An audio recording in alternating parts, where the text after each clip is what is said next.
Today we have a crazy revenge story on a racist neighbor. We'll get into that in a bit, but first, my boyfriend brought his wife and kids to stay with me, his girlfriend, and I never suspected a thing. I guess I have myself to blame for overlooking the signs whenever they were clearly there. I, 27-year-old female, have always had a pet peeve for cheaters and manipulators. Maybe it had to do with the fact that my dad caught my mom cheating on him when we were little and got divorced, but I naturally wasn't a fan. When I was in college, I had a roommate who was in a secret relationship with a professor who was clearly married. I never understood what prompted her into a situation like that. Even when she said it was love, I found it stupid. She eventually got caught and was sent out of college, while the professor was faced with a 6-month suspension. The judgment was clearly unfair, but I felt my roommate deserved it at the time because not only did she ruin her life, but she ruined the marriage of another woman who had kids that would be in the middle of a messy divorce. It was the same when I was on an internship as a medical student. My colleagues and I saw how a woman of great position and authority was stripped of her position because she was caught in a relationship with a married patient, and it never made sense to me. Why would she choose to be with someone who was married?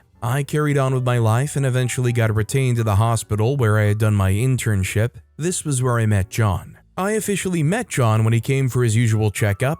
He was a bit of a flirt like most of the other male patients I dealt with, but in my line of work I'd come to realize this was normal. Some people used flirting as a way to ignore the pain they feel. Some just used it to kill boredom, while others were just trying out their luck. So I did the usual. I indulged him in a conversation, and before I knew it, he was asking for my number, which I refused to give him, and he left. The rest of the week was normal. I mostly worked overnight, so I was mainly tired, but I somehow managed to make it to church on Sunday where I saw John.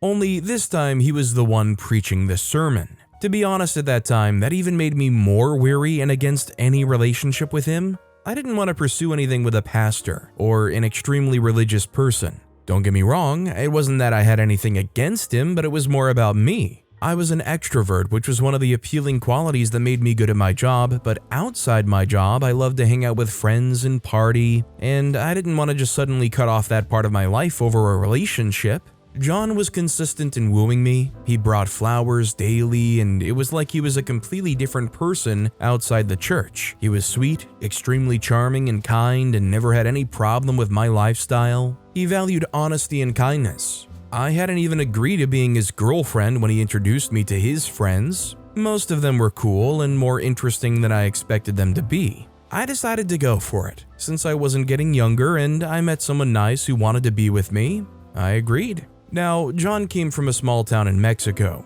Although one could never tell unless he told them. I always found it fascinating how he talked about his childhood living there, and he constantly kept in touch with his family and spoke to them on the phone in his native tongue. We both had busy schedules, mainly because I was a doctor and he was a pastor, who constantly went back and forth to different states to preach the gospel. We made sure we were constantly in touch, and most of my colleagues knew him. We were about a year into our relationship when John went to visit his family. John and I were living together by now and making our relationship work despite our work difference. Sure, we had our ups and downs, but John was compliant and easygoing. Initially, I thought it was because he had a reputation to keep as a pastor, but turns out it was just his nature. After spending about a month with his family, John came back with a lady claiming she was his sister. She wasn't really fluent in English, mostly spoke in Spanish, but I mean, she wasn't any harm, and John was mature enough to bring his family member into our home, since it was his home too, and I believe he would have no problem if any of my family members came around. So of course, I introduced myself to her and promised to give her a tour of the city. The next day, I took her around and tried to converse with her. I noticed she was quite moody no matter how I tried to lighten things up.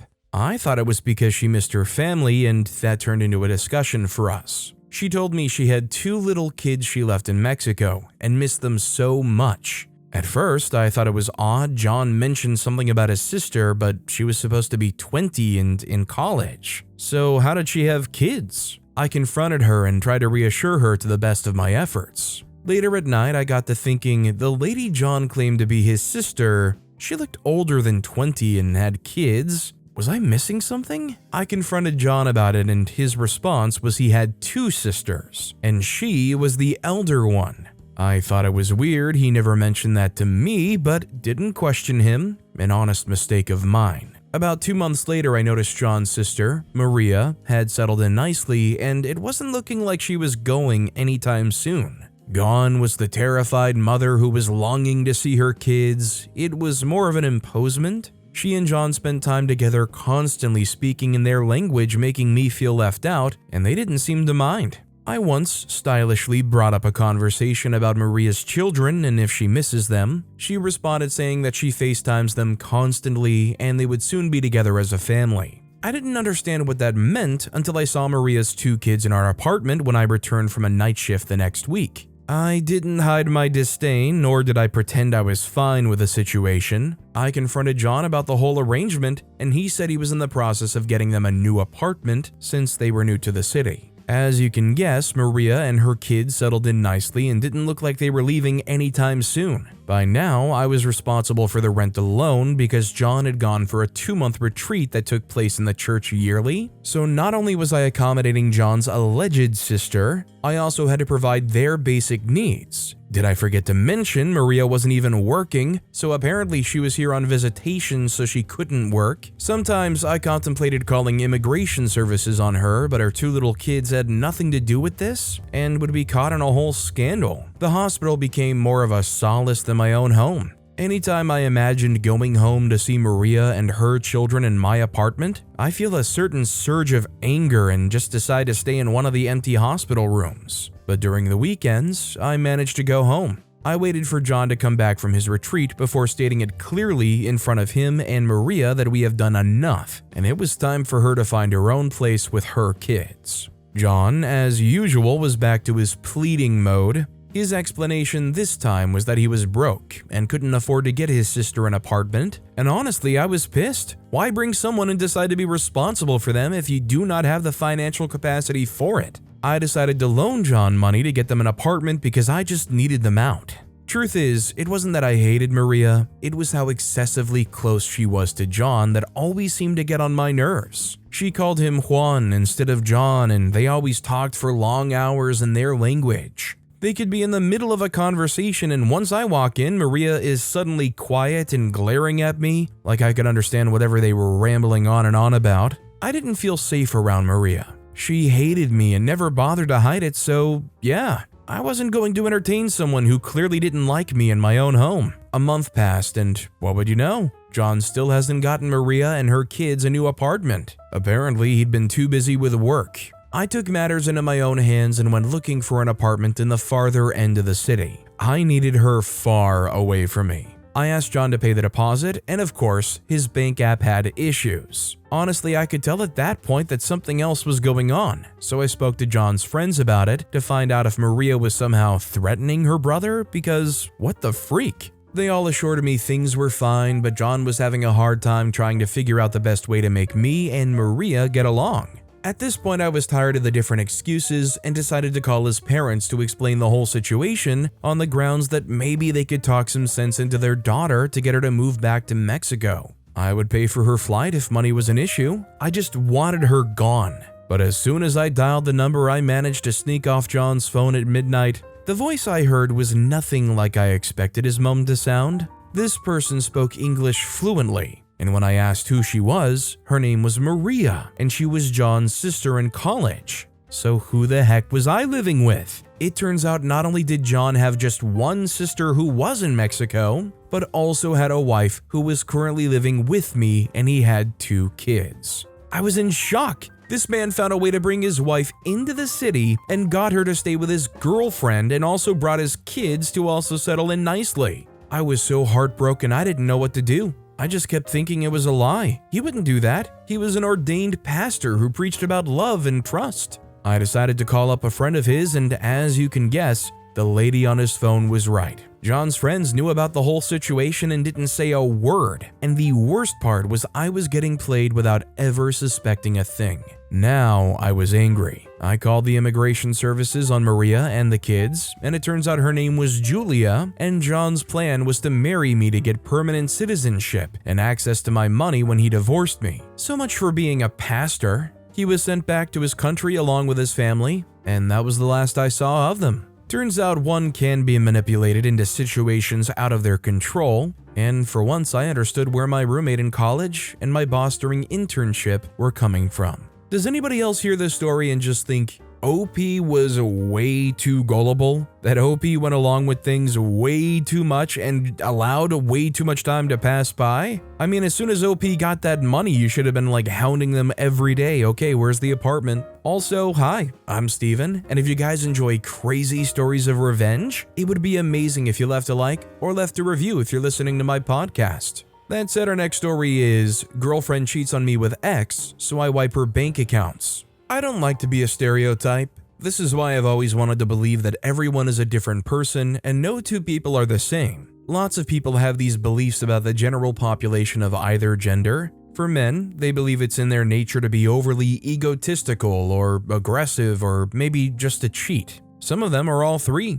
I like to believe that I'm neither of these things, and because of that, it wouldn't be fair to judge any single person based off of what it says for the general population. For women, people say it's in their nature to be hypergamous. They gravitate towards the man who can offer them a better life and security, and they don't mind sharing him. Of course, I didn't believe this, and whenever I, 31-year-old male, table this discussion in front of my friends or people in general, I usually get feedback that I'm being naive. Of course, yeah, I've seen situations where a girl leaves her boyfriend or lover in pursuit of someone who has more things. With all the stories I've heard and seen, it almost felt like these girls don't even care if these guys they want would treat them well. I've seen cases where a girl would leave a healthy and loving relationship only to get into a toxic relationship, all in the name of financial security. With everything I had seen over the course of my time in college and after, there was enough evidence for me to believe the thing with girls and hypergamy. But of course, I didn't. I wouldn't judge every singular woman based on the actions of everyone else. At least, not until I experienced it myself. Spoiler alert,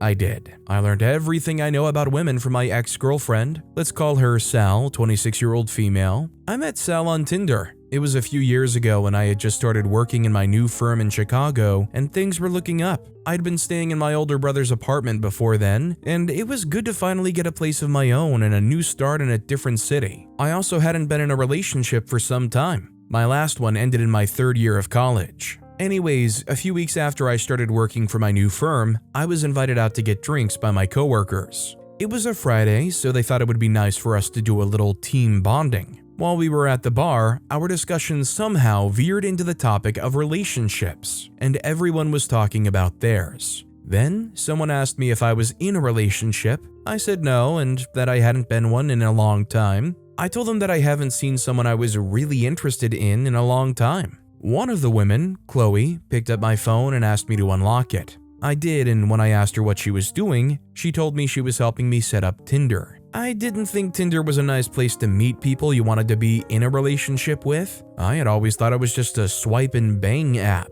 Chloe tried to convince me to try it out, and because I was on the spot, I agreed. At least so it would get her off my case. I signed up and created the account. A few weeks later, I was in the office. It was one of those long, boring days where I had done everything I needed to do and I was just waiting out the time till I could go home. I picked up my phone and went into the app, hoping to pass the time by swiping. Eventually, the day was done and I went home. Just as I was about to settle down for my dinner, I got a notification. I had matched with one of the ladies I'd swiped right on earlier. Her name was Sal. She was really pretty, and from her bio, I could tell that she was really smart. We started to text, and she was exactly the type of person I saw myself falling for. After a few days of texting, we decided to meet in person. We went on a movie date, and after the movie, we took a walk down to her place since she lived close. It was all very nice. A few dates later, and we were officially in a relationship. Thinking back to that period, I would say the mistake I made was rushing into things so soon. I mean, yeah, when I met Sal, it felt right. We really clicked and I didn't think anything else mattered. But it did, because by then, I hadn't even met a single one of her friends. We were already in a relationship when she invited me to a bar where all her friends were hanging out. The first time I met them, I knew we weren't going to get along. As soon as I got to their table, the first one to speak up was some girl named Beatrice. She looked up at me and then at Sal and said, "Him?" I was taken aback by her words. It was as though she was saying I wasn't good enough for Sal. Everyone else tried to play it off as a joke, but I knew what was going on. I also knew that the other girls were trying to be nice because Sal was there. It was evident in the way they looked me over that they were also thinking I wasn't good enough for Sal. It bothered me a lot, and so when we got back to my place, I asked her about it. She told me to ignore them, but I knew something was up. Before then, she had never talked about our exes, never felt the need to raise the issue, but that night seemed as good a time as any. I asked who he was, and she told me he was some pro-crypto trader and he was really rich. As soon as she told me that, it all became clear. They thought I wasn't good enough for her because I wasn't as well-to-do as her ex. I had never felt insecure about my job or how much I earned till that day. You might not think it matters, but the opinion of the friends of your significant other goes a long way in setting the course of your relationship. For Sal, I knew her friends were already telling her that I'm not good enough, and it started to show. Just a few months into our relationship, Sal started to demand things she knew I couldn't afford with my paycheck. Her birthday was coming up, and one night when we were hanging out, she was scrolling through Instagram. She showed me a designer bag and asked me to get it for her on her birthday. I asked her how much it was, and she said $5,000. I thought she was joking at first, but soon enough, I realized that she was dead serious. I told her I couldn't afford it. That was way more than my monthly salary, and there was no way I was going to use it all to get her a bag. Even if I had the money, I couldn't spend money that way. It wasn't in my nature. I told her I couldn't get her the bag, and while she didn't say anything about it, her attitude changed. She became a lot more hostile. Whenever I asked her whether it was because of the bag, she said no. That was only one instance where she did this, but it happened countless times. She would want something that I wasn't able to give, and she would get mad. I knew the relationship wasn't going to last, but at that point, I was already in love with her and I wanted it to work. But then she started to pull away. Her replies started getting lazy, and she would make excuses for not being able to make it to our date nights. She used to spend weeks in my apartment when we first got together, but then she wouldn't even spend the entire day. I knew something was up, and even though I didn't like thinking about it, a part of me knew that she was cheating on me. For the longest time, I tried not to give in to my thoughts, but soon enough, I couldn't deny the truth anymore, especially after I saw in her Snap story that she got the designer bag. I knew how much she got in a year from her job, so I knew that it wasn't possible that she got the bag herself. I asked her about it, and she told me that someone got it for her and that it wasn't a big deal. But I wasn't stupid enough to believe that it wasn't a big deal, so the next time she came over, I made sure she was asleep before checking her phone. There, I discovered that she had started talking to her ex-boyfriend again. When we talked about him before, she told me the story of how he cheated on her countless times before finally breaking up with her. She told me she wanted a change of pace and that she blocked him everywhere so he wouldn't reach out to her. But I guess that's a lie, because in their chats I saw the Zelle payments he made to her for the bag. I didn't want to believe that they were seeing each other again till I read through their entire texts. Apparently, they started talking a few months back, just around this time when I told her I couldn't get her some expensive necklace. And since then, from their texts, it was obvious that she had gone to see him a few times. Checking the date, I realized that it was when she told me that she had some important work to do at home, or that she was visiting family. Sal was cheating on me in the worst way possible, with someone she knew could never love her like I did. I was heartbroken, to say the least. I remember how she always told me that she wasn't like other girls, and money didn't mean much to her. I was stupid enough to believe her. I confronted her about it that same night and we had a huge blowout. We broke up immediately and she left my apartment. As I lay in my bed that night, my mind went through all the ways I could get back at her. When I couldn't think of anything, I decided to talk to some of my friends in college. These guys were some of the most mischievous people I ever hung out with, and I was sure that they would have a solution for me. I was right. They flew into Chicago and we all had lunch together. They came up with some suggestions, but I was more inclined to the ones that wouldn't result in the capital punishment. Eventually, we settled on wiping all her accounts. One of my friends, Joel, 26-year-old male, worked in finance, and he was kind of a whiz with computers. All I had to do was give him some of her personal details. It took a few days, but he finally found a way to hack into her bank account. He cleared out all the money in her account and transferred it into some crypto wallet. I don't know the details, but by the end of the day, we had 5 figures in crypto. Joel made sure that it was untraceable, so there was no way it was coming back to us. It wasn't much, but at least I didn't walk away from the relationship with nothing. I think OP is either way too in the dark on what Joel did here, or is being purposely extremely ambiguous with the info they handed over. I mean, I suppose if OP had like a login and like the numbers for like the account and routing, maybe they could have like wire transferred it out or something. I don't really know. I guess I'm not a computer whiz. But either way, some side of this is trying to be extra ambiguous to try to protect themselves. That said, our next story is, I was bullied by my neighbor's racist son. I was bullied by my neighbor's racist son, and there was quite literally nothing I could do about it. Fast forward a few years later, I was faced with a chance and opportunity to get my revenge. And normally I wouldn't have taken such an opportunity, but then again, after remembering all that had been done to me all those years ago, I just couldn't help but feel enraged, and the feelings I thought that I had long forgotten soon came up, and I found myself relishing in the fact that I was actually enjoying the situation that we both found ourselves in that time. I think at that very moment, a lot of things were going through his mind, but the one thing I made sure to do was to at least exact my revenge. I, male 29, had been the subject of a serious case of bullying, and all of this happened while I was back at my parents' place. I only spent the most part of my high school and my first year of college at their place, as at this time, I wasn't stable enough to take care of myself. And normally I would have still remained at home even after getting admitted into the college of my choosing a few years later, but then all of this was made albeit impossible by none other than my neighbor's racist son and bully, who for some particular reason just could not help but treat me terribly. At some particular time, I couldn't figure out exactly what exactly his problem was with me. There were other kids in the neighborhood at that time, but for some reason I just seemed to be his particular target. And it was disturbing at some point. The reason being that he made sure that living in my own home was uncomfortable for me at the very least, all while making my life a quite literal heck. And as if this wasn't enough, he decided that things were not going to just stop there, as seeing as we both attended the same high school at the time, this was all the more easier for him.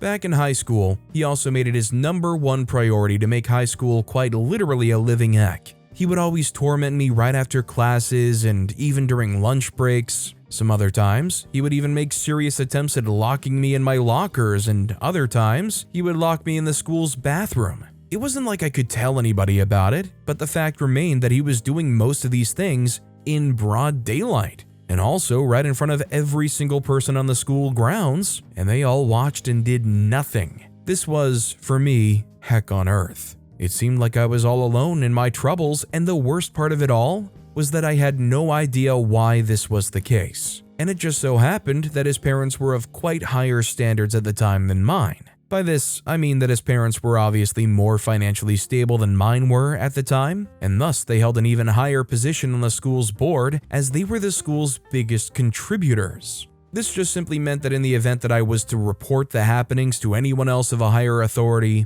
this was going to prove to have negative consequences for me and me alone.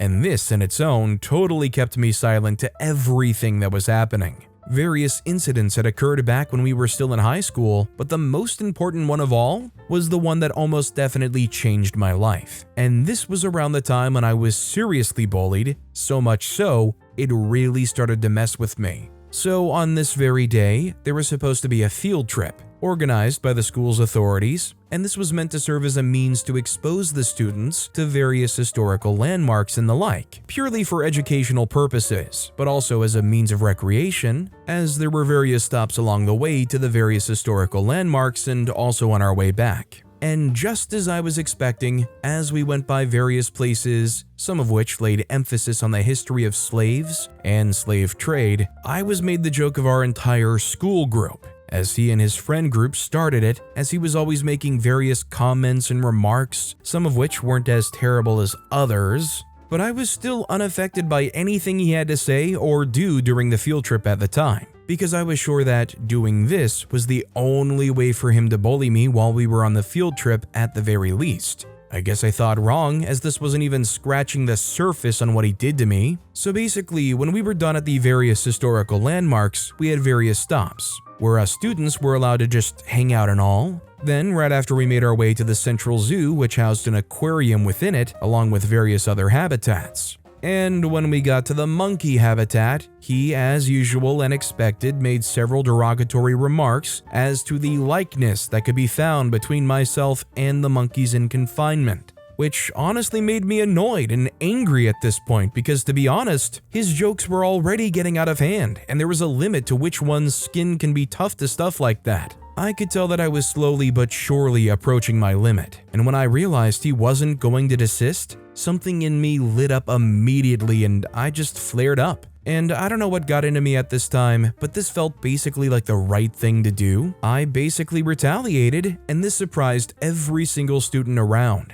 and the shock on his face completely threw me off. I guess he wasn't expecting such a reaction from me at the time, and even the other students too were in a similar state of shock. Little did I know what he and his crew had planned. As we approached the aquarium, there was an overhead bridge where we were taken on tour to get a clearer view of the animals in the tanks. And after spending quite some time looking around, we were supposed to move on to the next area when I suddenly felt someone push me violently from behind.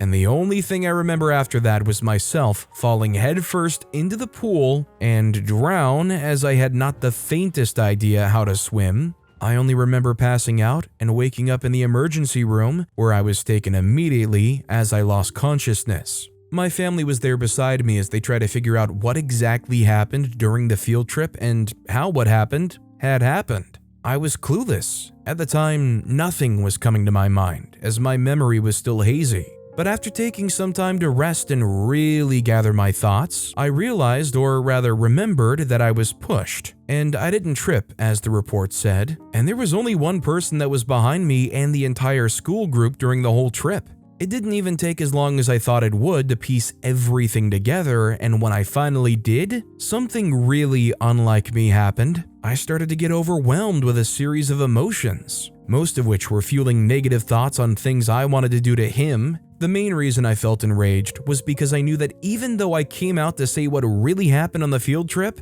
and let people understand the fact that what was done to me was not accidental but rather intentional, practically no one would believe me. And even if they did, there was every possibility that they weren't even going to act on it, considering the status that he and his family held in the society. And so just like that was how I had to slowly and painfully let go of what had happened and silently live out the rest of my days in high school while still being bullied. I never truly let go of the fact that what happened to me actually happened. But then I knew that there would come a day when I would be able to get my revenge. And all I had to do was just wait patiently. And so time went by, and it didn't seem like the opportunity was going to present itself before I left high school, and I just let it go at the time. I got accepted to the college of my choosing, and although at my parents' request, I had to commute to school from home every single day as they weren't ready for me to move out at the time, seeing as I was the only child and all. Because of their earnest request to not let me move out for college immediately, I still spent a whole semester at home before I finally decided to move into my school dorm